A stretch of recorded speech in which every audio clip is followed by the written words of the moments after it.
पर भोगने के पहले, देने से पहले उसमें से अगर 100 रुपए पत्नी को दे रहे हो कि ले अलमारी में रख दे, कमा कर लाया हूं, नौकरी का आया है, सर्विस का आया है, रखो अलमारी में कि बच्चों की पढ़ाई में लगाएंगे, विद्या में लगाएंगे, ये सामान लाएंगे, धनतेरस पर जाएंगे तो ये सामान, उससे पहले उसमें से कमाई निकाल कर थोड़ी सी अलग रखना कि ये सत्कर्म में लगाना है, मैंने लेकर आया हूं सत्कर्म में लगाना।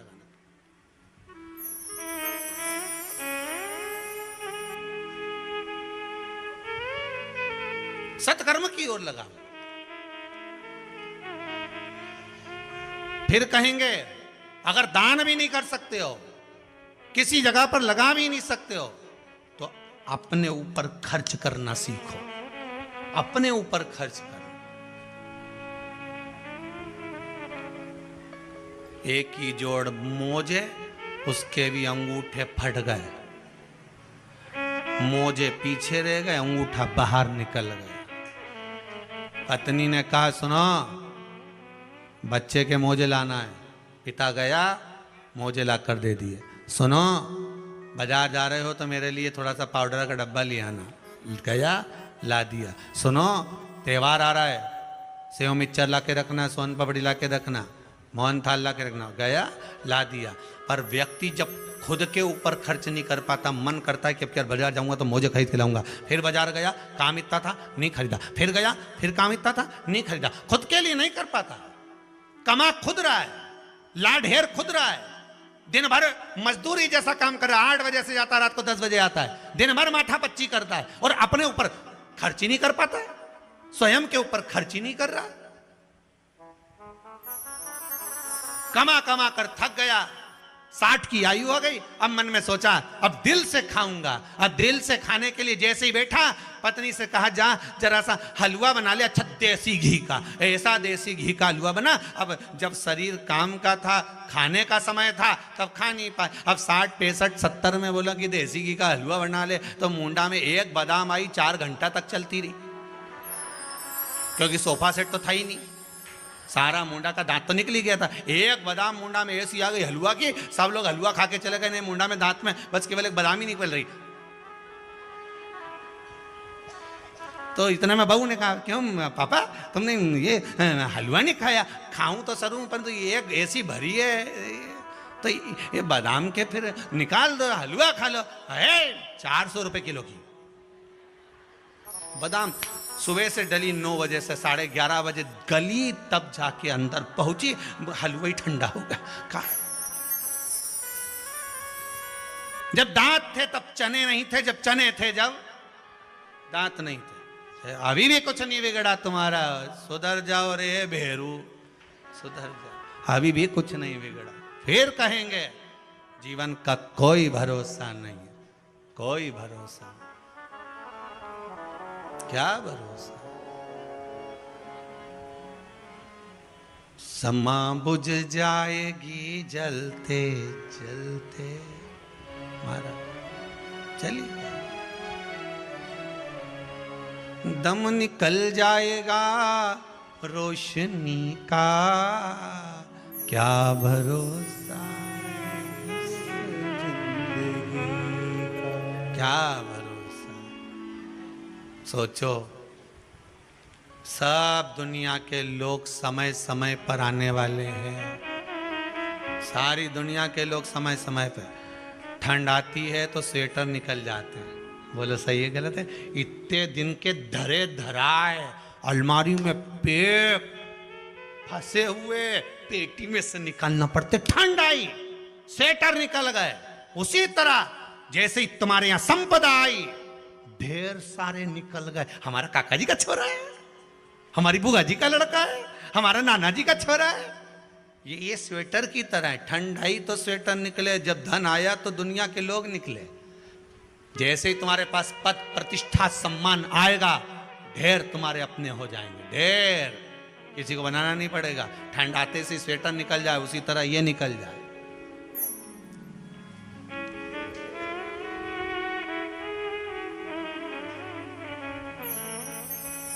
और जैसे ही गर्मी आई तो ये तन पे था नहीं, वे भी ऑफिस से आते से लो भैया उतारो, सब उतार उतर के दादा बनियान पे, तब बेटा सब गया, गर्मी आई, सब उतरी गया।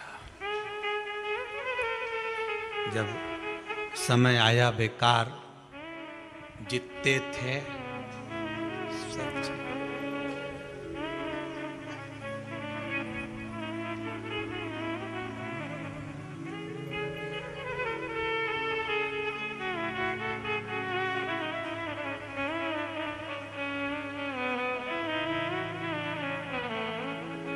की कथा कहती है, ब्राह्मण देव ने धर्म पत्नी कहती है, तुम्हें कोई कमी पड़े तो मुझे बताओ, मैं आपको दे देती हूँ भाग। पर ब्राह्मण देव तो ब्राह्मण देव थे, जो लाते थे वो दान पुण्य संकीर्तन में लगा देते थे। एक दिन शाम का समय, प्रदोष का दिन, प्रदोष का दिन, प्रदोष काल, शाम का समय, भगवान देव अधिदेव महादेव माँ जगतजननी पार्वती जी के साथ में भ्रमण पर निकले। देखिए, अगर प्रदोष का व्रत नहीं कर सकते, प्रदोष के दिन आप व्रत नहीं कर सकते, मान लो आपसे भूखा नहीं रहा जाए, प्रदोष का व्रत नहीं कर सकते, प्रदोष के दिन आप भूखे नहीं रह सकते, मंदिर भी नहीं जा सकते, दिया भी नहीं लगा सकते, तो शिव महापुराण की कथा कहती है कि प्रदोष के दिन, प्रदोष काल में अपने ही दरवाजे के पास देवाधिदेव महादेव का स्मरण कर कर लक्ष्मी की वृद्धि के लिए, कार्य सिद्धि के लिए, संपदा को प्राप्त करने के लिए आप अपने ही दरवाजे के पास में एक दीप लगा सकते हो। कौन से दिन? प्रदोष के। एक बात और अच्छे से समझ लीजिए, जो बच्चे चिड़चिड़े होते हैं, चाहे घर में बेटे हों, बहुएं हों, सास हो, ससुर हो, परिवार में छोटे छोटे बच्चे हों, चिड़चिड़ प्रवृत्ति करते हों या चिड़चिड़ा स्वभाव हो, जरा जरा सी बात में क्रोध आ जाता हो, बोलने का भान नहीं रह पाता हो, शब्दों के बाण चलते हों, तो महाराज प्रदोष के दिन, प्रदोष काल में बेलपत्री के पेड़ के नीचे एक, जो पत्ता आपके पास में हो, पान का मिल जाए तो पान का, पीपल का मिल जाए तो पीपल का, बेलपत्र का मिल जाए तो बेलपत्र का, उस पत्ते पर मात्र थोड़ा सा शहद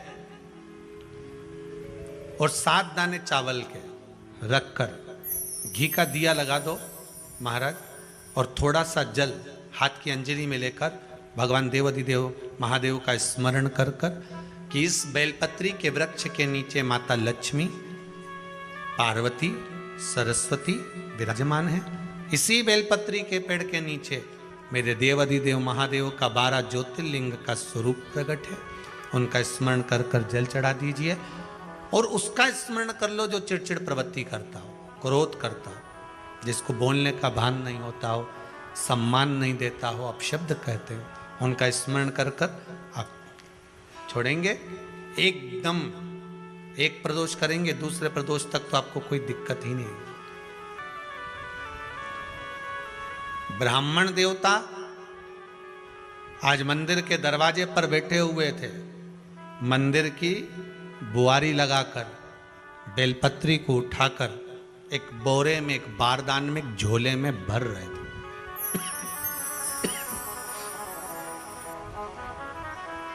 एक बारदान में, एक बोरे में, एक झोले में भर रहे हैं।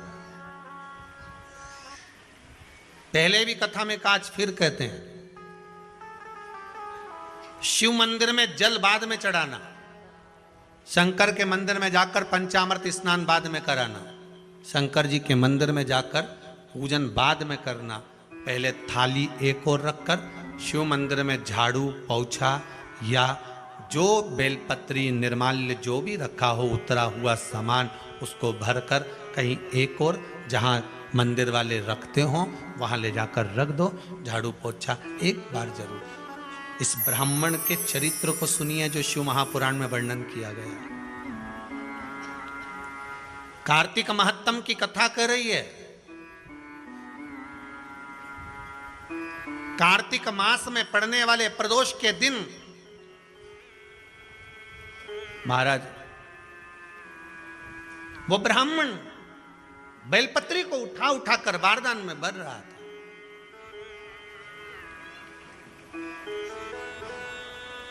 पूजन करने से पहले सबसे पहले सफाई का ध्यान रखो, और एक विश्वास रखना, आप मंदिर की सफाई नहीं कर रहे हो। फिर निवेदन करूंगा आपको, आप मंदिर की झाड़ू नहीं लगा रहे हो, आप मंदिर की सफाई नहीं कर रहे हो, आप मंदिर में पोछा नहीं लगा रहे हो। जितना हाथ आप मंदिर में फेर रहे हो सफाई के लिए, उतना आपके जीवन में जितना दुख है, जितनी तकलीफ है, जितना कष्ट है, जितनी बीमारी है, उस पर हाथ फेर रहे हो, मंदिर में नहीं फेर रहे हो। नहीं तो सारी दुनिया में जितने मंदिर हैं, सारे मंदिरों में ट्रस्टियों ने कुछ ना कुछ लगा के रखा है। स्वीपर आता है, साफ करके जाता है, ये आएगा सफाई कर कर जाएगा। पंडित जी होंगे तो बुआरी लगा देंगे, पंडित जी होंगे सफाई कर देंगे। उन्होंने तो पंडित जी को बोल के रखा है कि साफ कर दो, पंडित जी करते भी हैं, पर पहला फर्ज आपका है कि आप मंदिर में आए हो तो पहले आप सफाई करो। क्यों? क्योंकि हम उसका द्वार साफ रखें। आज के समय में तो एक नियम हो गया साहब कि मंदिर में जाते हो तो मंदिर के दरवाजे पर चप्पल उतार के जाते हो, नहीं तो शास्त्र रीति तो ये कहती है कि मंदिर में भगवान सामने बैठा है तो उसके सामने चप्पल भी नहीं उतरना चाहिए। तो कई लोग कहते हैं मंदिर के अंदर थोड़ी ना उतार, हम तो जीने से भी बाहर, एकदम गेट के बाहर वहां उतार, पर सामने तो है ना, सम्मुख में तो है। तुम्हारे यहां अगर 4 लोग दिवाली मिलने आते हैं ना, तो तुमने चप्पल रखने का भी स्टैंड बनाकर रखा है, साइड में उतारिए, देहली पर मत उतार देना, थोड़ा साइड में उतारो। सामने से सब आते जाते रहते हैं, सामने उतारो, सम्मुख में क्यों उतार रहे हो?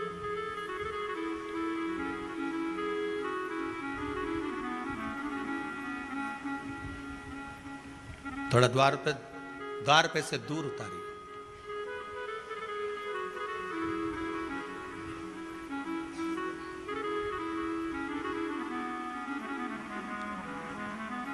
अभी तो कुबेरेश्वर धाम में काम चल रहा है, आप लोग जो दान दे रहे हो, आपके दिए हुए दान से निर्माण चल रहा है। अभी तो आप पहनकर जूता चप्पल भी अंदर आ जाते हो, भले दूसरे मंदिरों में चप्पल पहनकर हमने देखा है, आधिकाधिक मंदिरों में, ब्रजभूमि पर भी बहुत मंदिरों में लोग अंदर जूता पहनकर चले जाते हैं, पर जब तक बाबा नहीं बैठा तब तक तो आप पहन कर आ रहे हो। जिस दिन बाबा कुबेरेश्वर धाम में आकर बैठ गया, उसके बाद वो दोनों गेट पर चप्पल बाहर ही रहेगी। आओ आप, कंकर से शंकर जब शरीर से लगेगा तब सुख भोगोगे, आनंद भोगोगे, सुख की प्राप्ति। अपने द्वार पर भी कितना सुंदर लिखा है भविष्य पुराण के अंतर्गत, और विष्णु पुराण में भृगु बाबा का चरण का चिन्ह भगवान विष्णु की छाती पर रहा। भगवान विष्णु की छाती पर भृगु बाबा के चरण का चिन्ह रहा।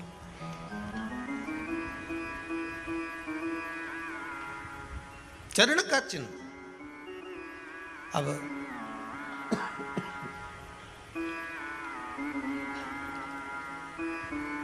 भविष्य पुराण में लिखा है कि अगर हम मंदिर के द्वार पर, घर के चौखट के एकदम सामने चप्पल उतार देते हैं, 7 बार दिन भर में से, कितनी बार?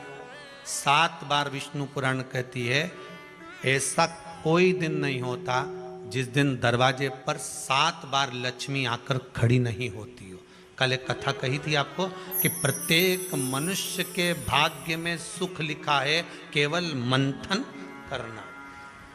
भविष्य पुराण कहती है 7 बार लक्ष्मी प्रत्येक मनुष्य के दरवाजे पर जाकर खड़ी होती है, पर द्वार पर चप्पल पड़ी होने के कारणवश वो लौट कर चली जाती है। बहुत ध्यान दीजिएगा महाराज, थोड़ा सा आपको बुरा लगेगा और लग जाए, पर शिव पुराण है, जीवन संवार देगी तो अच्छी बात है।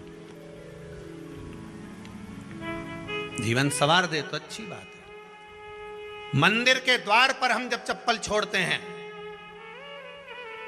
जिस मंदिर की चौखट पर चप्पल छोड़ी है, आप जितनी देर आराधना में लगे रहते हैं उतनी देर तक आपकी चप्पल पर जितने लोग लांग कर जाते हैं, जितने लोग लांग कर प्रवेश करते हैं, उसका भी दुख आपके भाग्य में आता चले जाता है। ध्यान दीजिएगा जरा।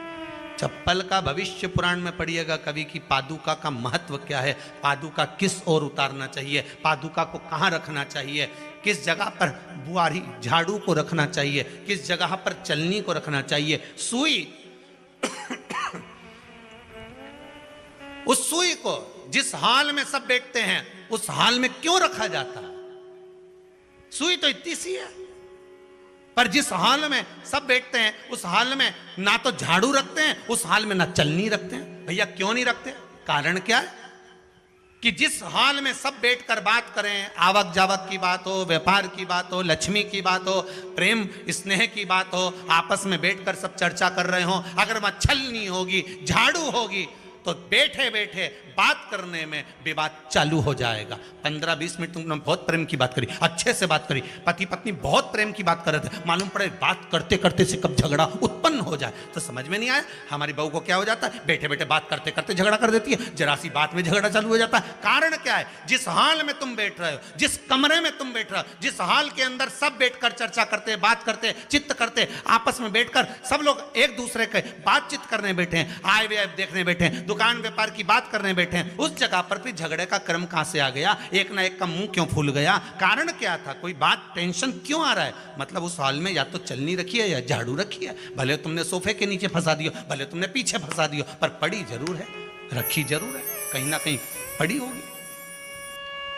क्यों कहते हैं कि जिस हाल में आप बैठ रहे हो, जहां पर आप संपदा की बात कर रहे हो, दौलत की बात कर रहे हो, व्यापार की बात कर रहे हो, व्यवसाय की बात कर रहे हो, उस हाल में अगर कहीं कैलेंडर टंगा हो, कोई सामान ऐसा रखा हो, कोई पर्दा ऐसा लगा हो, कोई चीज ऐसी लगी हो, तो उसमें एक सुई उसमें रख दीजिए।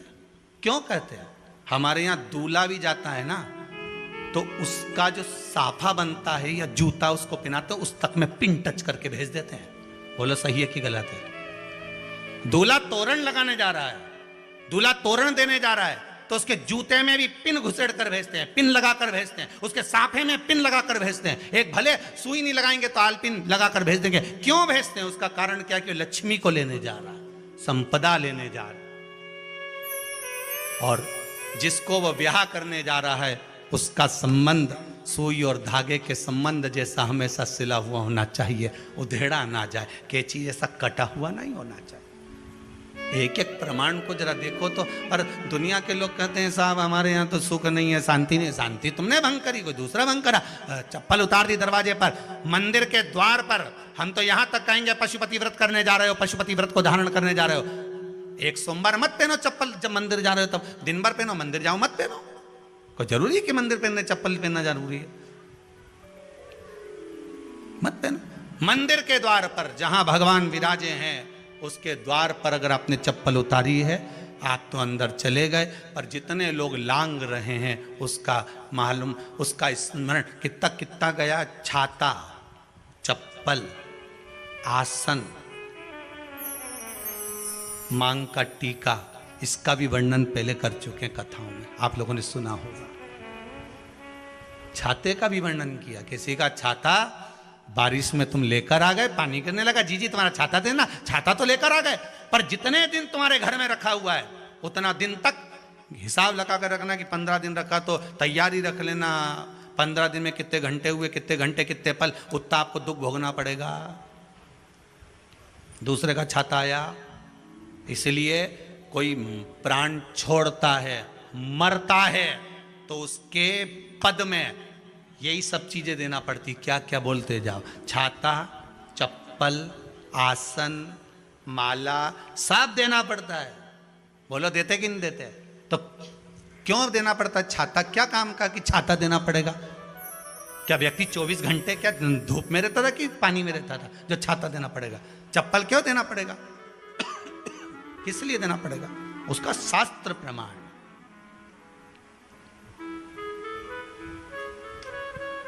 जरा सा राजा परीक्षित ने जरासंध के मुकुट को सिर पे पहन लिया था और बुद्धि बदल गई थी। शमीक बाबा के गले में मरा हुआ सर्प डाल दिया था। सही है कि गलत है? केवल मांग काटी का अर्थात सिर पर मुकुट बदला और काम हो गया। बहुत ध्यान देना पड़ता है महाराज, बहुत ध्यान देना पड़ता है।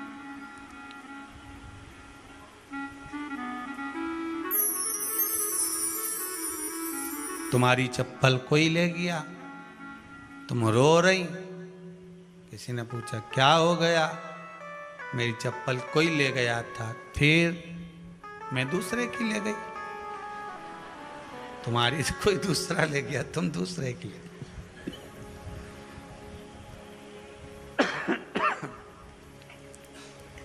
नहीं भाई,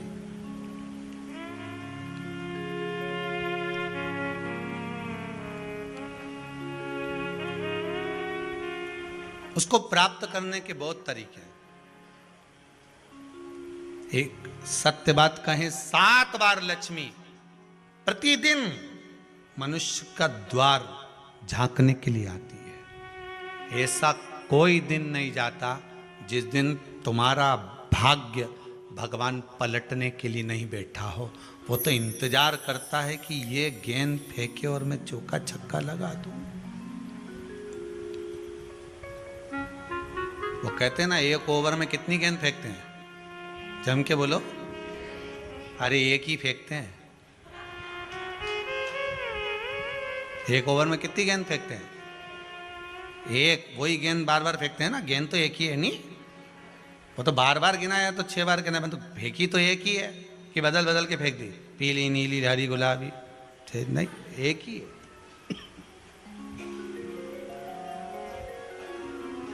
बदल बदल कर आया, गेंद एक ही थी, फिर फेंका कि ये तो वाइट निकल गई, फिर फेंकी, गेंद वही है, गिनती में 6 जा रही है। 1 साल निकल गया, 1 दिन निकल गया, फिर गेंद फेंकी।